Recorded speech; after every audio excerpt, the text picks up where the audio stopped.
નમસ્કાર વિદ્યાર્થી મિત્રો, કેમ છો બધા? એકદમ મજામાં ને?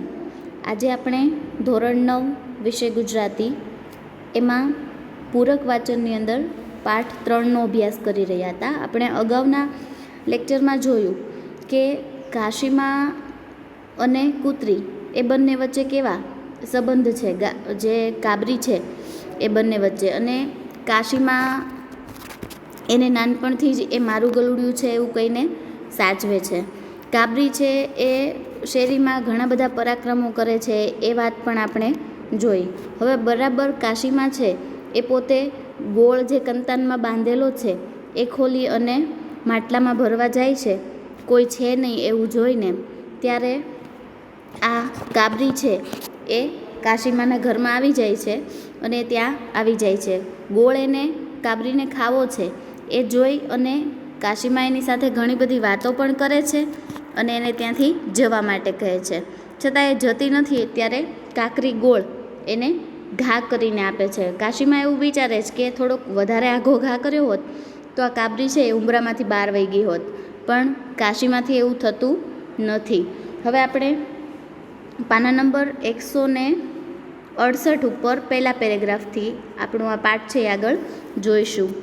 ને પોતે કરેલી ભૂલ ઉપર પછતાતા કાશીમાં વળી કાબરીને પટાવી રહ્યા, જ્યાં હવે નીકળ હેન્ડ.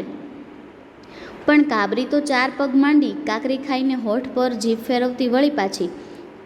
ચીડ ભેગું હાસ્ય કરતા કાશીમાં જ બોલી પડ્યા, આ પાછી થડીંગ બોકડો થઈને બેઠી. હું જાણું કે કાકરી ખાઈ જશે, ત્યારે રાંડ તો જવાની ક્યાં વાત.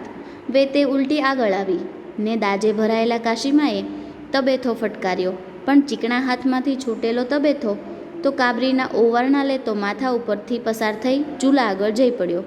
કાબરીનું એક રૂવાડું ફરક્યું નહીં. જો હવે કાશીમાં ગુસ્સે થઈ જાય છે.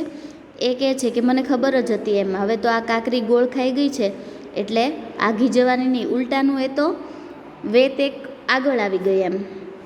જે આઘી હતી કાશીમાંથી એ થોડી વધારે નજીક આવી ગઈ. તબેથો એટલે તાવેથો, અને એને મારે છે કાશીમાં. તો એક તાવેથો તો જાણે એના ઓવારણા લેતો હોય એટલે એને વાગ્યો નહીં અને એના માથા ઉપરથી જે પસાર થઈને વયો ગયો. અને કાબરીનું રૂવાડું ફરક્યું નહીં એટલે એને કાંઈ જ અસર થઈ નહીં. કાબરીની સિકલ પણ હવે ઘવાયેલા વાઘ જેવી લાગતી હતી. પાપણોના પટપટા વચ્ચે એની એકાગ્ર આંખો જોતા કાશીમાનો ભય પણ વધ્યો. પગલું જાણી પાણી પર ઝળુંબ્યું છે ને હમણાં કાં તો ડબુક દઈને પડે એટલી જ વાર છે. જો સિકલ છે એટલે એનું ફેસ છે હવે કેવું લાગતું હતું, ઘવાયેલા વાઘ જેવું. જો ઘવાયેલો વાઘ હોય ને એ ખૂબ જ ગુસ્સાથી અને સામે પ્રહાર કરે જ, એમ કાશીમાને સમજાઈ ગયું કે હવે આ કાબરી છે એને મારીને આઘી કાઢવા જાય છે, છતાં પણ ગઈ નથી, એટલે આ મારી પાસેથી ગોળ છે એ લઈ જ જવાની ફરીવાર ખાવા માટે એમ. પછી કહે છે કે પાણી ઉપર જેમ બગલું છે એ ઝળુંબ્યું હોય, એટલે આપણે સૌ જાણીએ છીએ કે બગલું છે એ પાણીમાંથી જીવાત અને ઝીણી ઝીણી માછલી છે એ ખાય છે પોતાના ખોરાકમાં. તો એ પોતે પાણીમાં એટલું શાંત ઊભું હોય કે એને જેવું માછલી કે કંઈ જીવાત દેખાય એટલે તરત જ ડબુક દઈને એને પકડી લેશે. તો એટલી જ ચપળતાથી હવે આ કાબરી છે એ પણ કાશીમા પાસેથી ગોળ લઈ લેશે એવું કાશીમાને લાગે છે. ત્યાં જ કાબરી ઊભી થઈ ચટકા ભર્યા ડગ પણ તસુ જેટલા ટૂંકા છતાંય મક્કમ એવા ભરવા લાગી. દાજભર્યા કાશીમાએ ઝાડ જેવી રાડો પાડી, જો હા કાબરી, આ માટલું જ માથામાં પછાડીશ. પણ પાપા પગલે આગળ વધતી કાબરી હવે બહેરી બનેલી લાગતી હતી. કાશીમાનું અસ્તિત્વ પણ દૂરની બાબત બની ગયું. ગોળનું પેલું આ તરફ પડેલું નાળિયેર જેવડું રોડું જ હવે એનું એકમાત્ર લક્ષ્ય હતું. જો કાશીમાં છે એણે ઝાડ જેવી રાડો પાડી એટલે ખૂબ જોરથી કીધું, ગુસ્સામાં એકદમ, કે જો હવે જઈશ નહીં ને તો આ માટલું જ માથામાં મારીશ. પણ કાબરી આ કંઈ સાંભળતી જ નથી. એ તો કાશીમાં ત્યાં છે જ એવું માન્યા વગર એને તો એ ગોળનું રોડું છે એ જોઈએ છે. કાશીમાં પામી ગયા, લીધું રોડું કાં તો ને કાળભર્યા કાશીમાએ હાથમાંનું ગોળનું રોડું એવા જોરથી ફટકાર્યું કે રોડું વાગતા કાબરીથી કાઉં થઈ ગયું ને કાઉં કરતાં ફાટેલું મોં રોડા ઉપર મંડાઈ ગયું. જો હવે કાશીમાએ ગુસ્સામાં એને એ ગોળનું રોડું છે ને એ જ ઘા કરીને માર્યું. જેવું કાબરીને વાગ્યું ને કાઉં બોલવા ગઈ ને તો એ રોડું છે ને એના મોઢામાં ફસાઈ ગયું, એટલે એને તો હવે રોડું મળી ગયું. હાય હાય કરતાં કાશીમાં વીજળીની ઝડપે ઊભા થયા. પણ એમને 2 પગ હતા, કાબરીને 4 હતા. એ પહોંચ્યા ઉંબરે ત્યાં કાબરી પહોંચી સામા ઘેર. પાછળ દોડતા કાશીમાં હજુ એ બૂમો પાડતા હતા. હાય હાય, શેર ગોળનું રોડું લઈ ગઈ, દોડો છોકરા દોડો કોઈ. પણ દોડે એવા ફળીના બધા છોકરા નિશાળમાં પૂરાયેલા હતા. કોણ દોડે? ઇધર ઉધર નાના નાના ભૂલકા રમતા હતા. એ તો જાણે તમાશો જોતા રાજી થયા. કૂતું કૂતું કાછીમાં, કૂતું કૂતું કાછીમાં, આવું એ નાના નાના છોકરાઓ બોલતા હતા. સામે ઘરેથી ડાયાભાઈ ને બાજુના ઘરેથી મોંઘીબહેન ઘરમાંથી બહાર નીકળી આવ્યા. પણ એ કાશીમાને રોડું માર્યાની કથાની સાંભળી અને પેટ પકડીને હસવા લાગ્યા. ડાયાભાઈએ ડામ તો 2-4 ચોડી દીધા. પાળિયું કૂતરું પગે વળગે, એ આનું નામ. કાશીમાં મારો ગોળ ખાઈ ગઈ ત્યારે લઈ લઠને હું નીકળ્યો તો, પણ તમે જ મને કહેવા લાગ્યા હોય કે હોય ડાયાભાઈ, એ તો કૂતરી છે, પણ આપણે તો મને જ છીએ. ક્ષમાવ કરો. તો તમે હવે ક્ષમાવ કરો. કાશીમાં જાઓ ઘેર, નકર કમાડ ઉઘાડું છું ને કાબરીનો વસ્તારે એ ફરે ફળિયામાં પાછો. જો હવે ડાયાભાઈ અને આ મોંઘીબેનને જ્યારે એમના ઘરે કાબરીએ કારસ્તાન કર્યા હતા, એટલે ત્યાંથી એ ગોળ ને એવું મોંઘીબેનનું ઘી ને એવું લઈ ગઈ હતી, ત્યારે કાશીમાએ શું કીધું હતું કે એ તો કૂતરું છે એવું કરે, આપણી સામું એવું ન કરાય. ત્યારે અહીંયા ડાયાભાઈ છે એ હવે કાશીમાં આવી રીતે ગુસ્સે થાય છે, તો એને એવું સમજાવે છે કે કાશીમાં તમે જ મને કહેતા હતા ને, તો હવે તમે તે શાંત થઈ જાઓ અને ઘરમાં જાઓ એમ. એ તો એવું કહે છે કે ઘરમાં જાઓ, નહીંતર હું આ કાબરીનો આખો વસ્તાર ફળિયામાં તમારા મોકલી દઈશ એમ. કૂતરીને રોડું માર્યાની ને એ રોડું લઈને કૂતરી પલાયન થઈ ગયાની વાત કાશીમાએ કરતાં તો કરી દીધી, પણ હવે એમને ખ્યાલ આવ્યો કે હાથ કરીને પોતાની મૂર્ખ વિદ્યા બહાર પાડી ને ક્રોધના માર્યા પાગલ સરખા કાશીમાએ કાબરીને સંભળાવતા હોય એ રીતે ખેતરો તરફ બૂમ પાડી. એ ગોળ ખાઈને હાડકા કાઠા કરી લે હેંડ ત્યારે કાબરીને સંભળાવતા હોય ને ચાલતા થયા બબડતા બબડતા, યાદ રાખ હેન્ડ, તને દાવમાં લેતા કેટલી વાર મને ચપટી પણ વગાડી. જો કાશીમાએ હવે ગુસ્સે થયા, કારણ કે બીજાના ઘરમાં જ્યારે કાબરી આવું કરતી હતી ત્યારે કાશીમા એને સમજાવતા હતા કે આપણે એ તો પશુ છે એમ, આપણે થોડું સામે પશુ થવાય. હવે જ્યારે એની સાથે જ એવી ઘટના બની અને એ ગુસ્સે થયા, ત્યારે સામેવાળા વ્યક્તિએ પણ એને સંભળાવી દીધું કે અમને શિખામણ આપતા હતા ને તમે, તો હવે તમે જ સમજો એમ. આ વાતથી કાશીમાનો અહમ ઘવાયો, એટલે એને આટલો બધો ગુસ્સો આવ્યો અને આ કાબરી છે એને ચેતવણી આપે છે, એને ગુસ્સો કરે છે કે હું તને લાગમાં લઈને મારીશ જ એમ. બીજી જ બપોરે કાશીમાના સકંજામાં કાબરી ફસાઈ પડી. એ જાણે કે ઘર વચ્ચે રોટલાનો કકડો મૂકી અને છોકરું કોઈ આઘું પાછું થયું છે, તો દબે પગે એને શી ખબર કે રિસેસનો ઘંટ તો હમણાં હજી વાગવામાં છે ને છોકરાનો મૂકેલો રોટલો નથી, પણ આ રોટલો તો એટલે કે આ રોટલો છે એ કાશીમાએ મૂક્યો હતો કાબરીને અંદર આવવા માટે. દબે પગે બારણામાં દાખલ થઈને જેવો રોટલો લેવા ગઈ એવા જ બારણા ભેળાઈ ગયા, એટલે કે બંધ થઈ ગયા. પછી તો 1.5 હાથ લાંબા ઘંટીના પાટિયાના ક્રોધભર્યા પ્રહારોને કાશીમાનું ગાલી પ્રદાન. લે ખા ગોળ, ખા લે, સુવાવડનો શીરો લે. જો હવે કાશીમાં છે એટલા બધા ગુસ્સે હતા, પોતે જ એની સંભાળ રાખતા હતા, પણ એમની સાથે જ્યારે કાબરીએ આવું કર્યું એટલે એને ખૂબ ગુસ્સો આવ્યો કે હું બધાને સમજણ આપતી હતી એ બધા હવે મને સમજાવવા માંડ્યા છે, એટલે એનો અહમ ઘવાયો. પોતે ખૂબ ગુસ્સો કરે છે, એને ગાળો આપે છે, અપશબ્દો કહે છે અને આ ઘંટીનું જે પાટિયું છે એનાથી એને મારે છે. કાબરીના આર્તનાદને રિસેસમાંથી ઘેર આવેલા ફળીના છોકરાની બારણા ઉપર ધમાધમને બરાડા. કાશીમાં ઉઘાડો, કાબરીને ન મારો, મરી જશે. કાશીમાં જવા દો હવે. જ્યારે પોતરો તો વળી રાડો પાડતા રડતા પણ હતા, માં રહેવા દ્યો માં, કાબરી મરી જશે. કમાડ ઉઘડ્યું ને લથડિયા ખાતી બહાર નીકળતી કાબરી ઉપર વળી એક છેલ્લું પાટિયું. લેતી જા લે, ગોળનું રોડું, મી તો તને સુવાવડમાં શીરા કરી કરીને ખવડાવ્યા ને મારું જ રાણ નાક લઈ ગઈ. તો નાક લઈ જવું એટલે શું? તો કે એની તરફેણ કરતા હતા કાશીમાં, તો કાશીમાં સાથે જ તે એણે ફરી બીજાના ઘરમાંથી જેમ લઈ જાય એમ કાશીમાં પાસેથી લઈ ગઈ. એટલે જે કાશીમાં બીજાને સમજાવતા હતા કે તમારે કાબરી સાથે કાબરી જેવું વર્તન ન કરાય, એવું કાબરીના લીધે કાશીમાને એ લોકો પાસેથી સાંભળવું પડ્યું. 2 બાકડા બની રહેલા નિશાળીયાને સમજ ન પડી. રણચંડી સરખા પસીને નાહેલા કાશીમાં હાફતા હાફતા લડતા હતા કે રડતા હતા. કાશીમાં એ છોકરાને પડકાર્યા, વેરાઈ જાઓ, નકર તમને એક એક દઈશ વળીશ. હા. છતાંય છોકરાએ હિંમત કરી અને એકે લીધી થાળી ને બીજાએ વાટકી લીધી. પહેલી શરૂઆત ડાયાભાઈના નમાયા અને એકના એક દીકરાને પોતાના ઘેરથી કરી.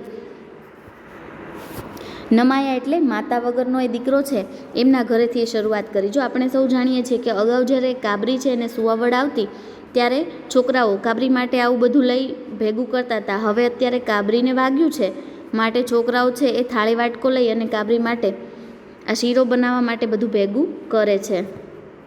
અને પછી એ સામી હારમાં 6-7 આ નિશાળિયાને 2-4 બીજા ફાલતુ છોકરાની આખી મંડળી. લાવો કાકી ચપટી લોટ, કાકરી ગોળ ને આંગળી ઘી આપો, કાબરી માટે શીરો કરીશું. કુંભી પકડી નેવા આગળ ઊભેલા કાશીમાના પૌત્રોની નજર એ મંડળી પાછળ ફરતી હતી. કાશીમાને કરવાની એ ગંધ આવી હતી. સામે ઘેર ડાયાભાઈને ત્યાં થાળી ફરતી જોઈ હતી ત્યારથી નમાયા સરખા પૌત્રોની સિકલ પણ પારખી હતી. 1-2 વાર બહાર આવી ફળીમાં ફરતા છોકરાની નોંધ લેતા ત્રીજી વારના ડોકિયા વખતે સવાલ કર્યો, કેમ લ્યા તમે 2 ભાઈ સૂનમૂન થઈ રહ્યા છો? અમથા મોટાનો અવાજ રીસામણો હતો. ફળીના છોકરા નથી રમાડતા? ક્યાં રમે છે છોકરા? ઘેર ઘેર ફરે છે ને? કાશીમાએ પોતાની હારમાં આવેલા તરફ નજર પણ નાખી. કાબરી માટે શીરો કરવા ઉઘરાણું કરે છે એ તો. મોટા છે એ જવાબ આપતો હતો. જો હવે છોકરા છે એ બંને થોડા રીસાણા છે કાશીમાંથી, કારણ કે હવે કાબરી માટે આ રીતે શીરો બનાવવા વસ્તુ લેવા જાય છે તો આ 2 છોકરાઓને એમની જે સાથીદારોની ટોળી છે એ નથી લઈ જતી, એટલે એ બંને થોડાક કાશીમાંથી રીસાયા છે અને કાબરી સાથે આવું કર્યું એ પણ એમને નથી ગમ્યું. કાશીમાએ કાબરી પરના હેતને દળીને સારી પેઠે ગોળ ખવડાવ્યો હતો, પણ એટલી હદે તો નહોતા ગયા કે કાબરીનું કોઈ અંગ ભાંગે કે લોહી નીકળે. કહ્યું, એવું શું કાબરી લોર વાગ્યું છે? લોર તો નહીં પણ માથું જ ફૂટી ગયું છે, ખાતી જ નથી. જો એને ખબર પડી. હવે કાશીમાં છોકરાઓને પૂછે છે કે એવું શું થયું છે કાબરીને. હવે કાશીમાને ખ્યાલ આવ્યો કે કેડ ઉપર પડતા પાટિયા વચ્ચે એકવાર કાબરીએ માથું નાખ્યું હતું ને કડાક અવાજ ઉઠ્યો હતો. નિશ્વાસ નાખતા બબડ્યા, તો કાબરી સારું શીરો કરે છે, પણ તારે જરા પૂછવું તું કે કાબરી માટે શીરો કરવાનું શીખવાડ્યું તું કોણે પેલું? આજે બધા કાબરીના લાવેશ્રી થઈને નીકળી પડ્યા છો. પણ કાશીમાનો અવાજ તૂટ્યો. બારણા તરફ વળેલા પગ ધરતી પર પડ્યો ખરો, પણ જીવ એમનો ચકડોળે ચડ્યો હતો. ઝાડુ લઈને વાળવા વળ્યા ત્યારે બડબડ ચાલુ હતો. કાબરી જ રાંડ દાવે આવતી હતી. મી એને ફરીને ચેતવી હતી કે 100 ફેરા મી તને મારામાંથી છોડાવી છે, પણ મારા મારમાંથી તને કોઈ નહીં છોડાવે. હા, પણ મુઈની કુંડાળી મારા હાથે જ લખાયેલી. તે પેલા અવતારીની વેરણ થઈ હતી એ મારો શીરો ખવડાવેલો ધોઈ આપ્યો. જો હવે કાશીમાં છે એને ખરેખર કાબરીને મારવી નહોતી. પોતે હવે આ કામ એને યાદ આવે છે કે પોતે માર્યું ત્યારે એને માથામાં વાગેલું બરાબર. પછી એ છોકરાઓને એવું કહે છે કે મેં એને નહોતું કીધું, પણ એ જ આવેલી એમ. મુઈની કુંડાળી મારા હાથે જ લખાયેલી એમ, એટલે એની કુંડળીમાં એટલે મારા હાથે જ માર ખાવાનું લખાયું હશે. જો એ ગુસ્સે થાય છે કે મારો ખવડાવેલો શીરો એણે ધોઈ નખાવ્યો એમ. એણે ગુસ્સો અપાવ્યો એટલે કાશીમાંથી આવું થઈ ગયું એવું એ કહે છે. બારણા સામે મંડળી આવી એકબીજાના પાસમાં લપાતી આડી નજરે બારણા તરફ જોતીને ચોરની પેઠે પગલાં માંડતી પસાર થઈ ગઈ. કાશીમાં વિફર્યા, હાથમાંથી ઝાડુ નાખી આવ્યા હતા તો મંડળીને તતડાવવા પણ બોલતા અવાજ એમનો ફાટી ગયો. કેમ છોરા, મારું ઘર ટાળ્યું ભાઈ? જો હવે એને કાશીમાને આ કરતા તો થઈ ગયું છે, પણ એને પણ પછતાવો થાય છે. જો એમનો અવાજ બોલવા જાય ત્યારે ફાટી જાય છે, એકદમ એ ગળગળા બની જાય છે કે કેમ મારું ઘર ટાળ્યું. કુંભીએ જડાઈ રહેલા 2 પોત્રોનો જીવન પ્રગટ્યું. મોટાએ હાંક પાડી, દલપા મારી બા બોલાવે. બીજો બોલ્યો, ફાળો આપે. દલપો ગૂંચવાયો. બાપડો ગુંગળાતા અવાજે ગુનેગારની પેઠે બોલ્યો, આ તો માં કાબરીનો ફાળો છે. અલ્યા, કાબરીનો ફાળો ને મારું ઘર ટાળવાનું છોરા?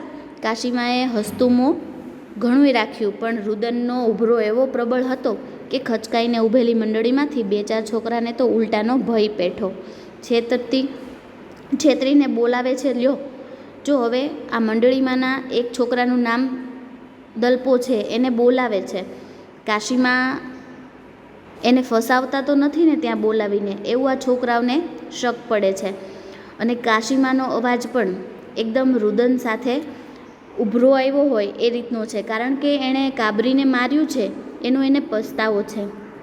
સાફ કરેલું ગળાનું રુદન આંખોમાંથી ઉભરાતા કાશીમાએ બારણા તરફ મોં કરતાં વળી કહ્યું, લાવો હેંડો, થાળી વાટકો. પણ છોકરાને તો કાશીમાનો આ અવાજ પણ દોદળો લાગ્યો, એટલે કે એને છેતરતા તો નથી ને એમ. અણસમજુ એવા છોકરાને એ દોગલો પણ લાગવા માંડ્યો. સમજુ એવા દલપાએ કહ્યું કે હેંડો સાચકલો ફાળો આપે છે. એક બે એનું ખમીસ ખેંચ્યું. થાળી બાળી નાખી આપશે હો.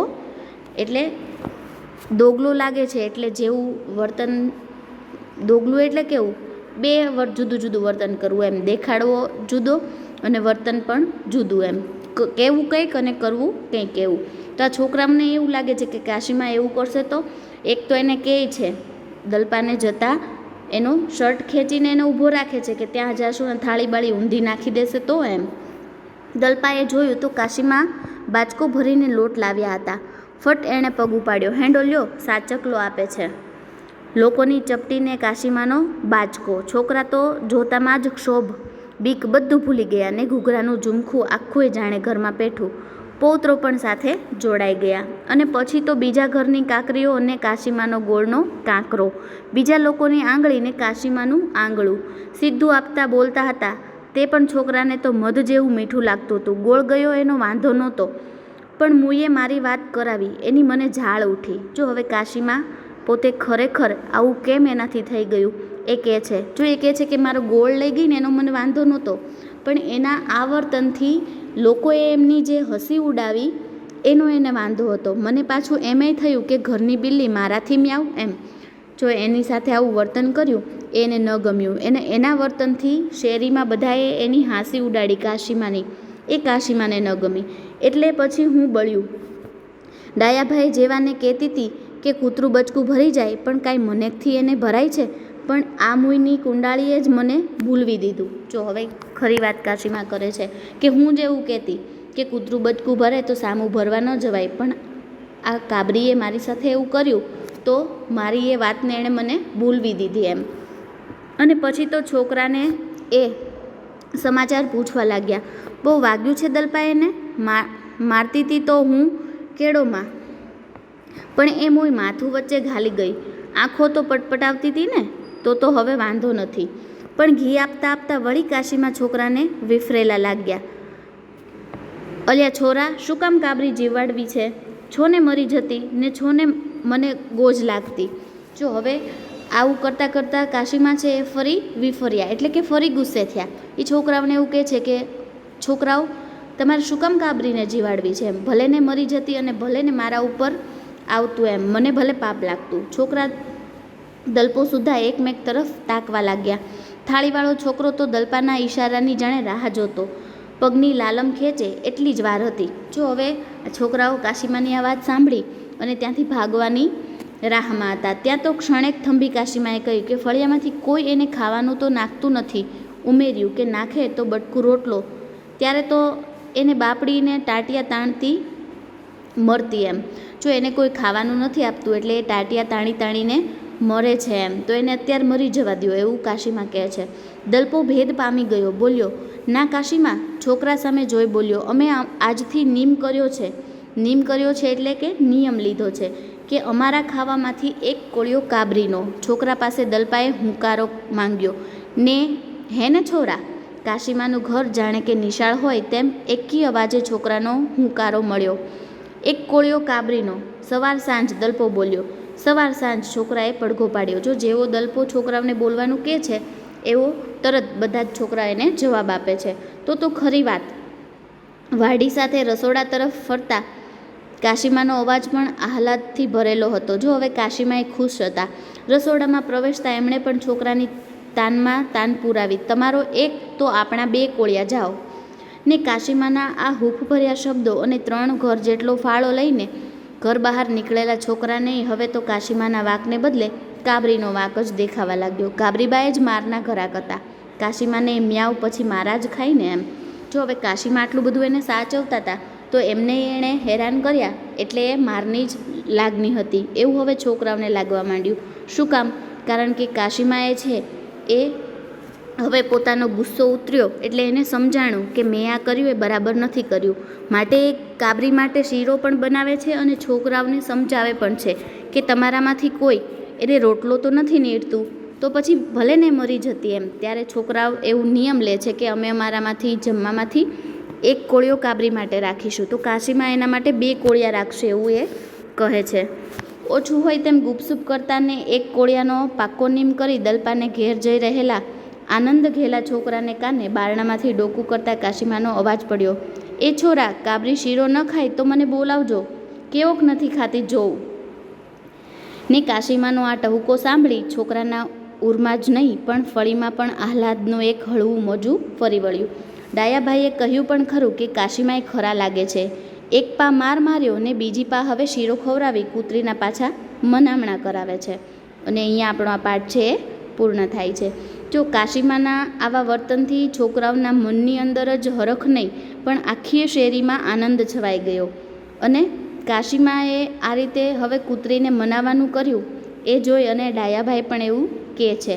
ખરેખર કાશીમા છે એનો કૂતરી પ્રત્યેનો પ્રેમ હતો જ, પણ મનુષ્ય છે એ ઘણીવાર ક્રોધમાં પોતે કેવું વર્તન કરી નાખે છે એનો ખ્યાલ નથી રહેતો. એ બાબત આપણને સમજાય છે. મિત્રો, આ પાઠ અહીંયા પૂર્ણ થાય છે. પરીક્ષામાં આ પાઠ નથી પૂછાવાનો પણ માત્ર સમજૂતી માટે આ જરૂરી છે. હોમવર્કમાં તમારે આપણે આના પહેલાં 10 લીટી સારા અક્ષરે લખેલી, હવે આજે તમારે આ પાઠમાંથી 10 લીટી છે એ શ્રુતલેખન કરીને લખવાની છે. શ્રુતલેખન એટલે સાંભળીને લખવું. કોઈ બીજા બોલે અને એ સાંભળીને તમારે લખવાનું છે. બરાબર ને મિત્રો? હવે આપણે પછીના લેક્ચરમાં ફરી મળીશું. આવજો.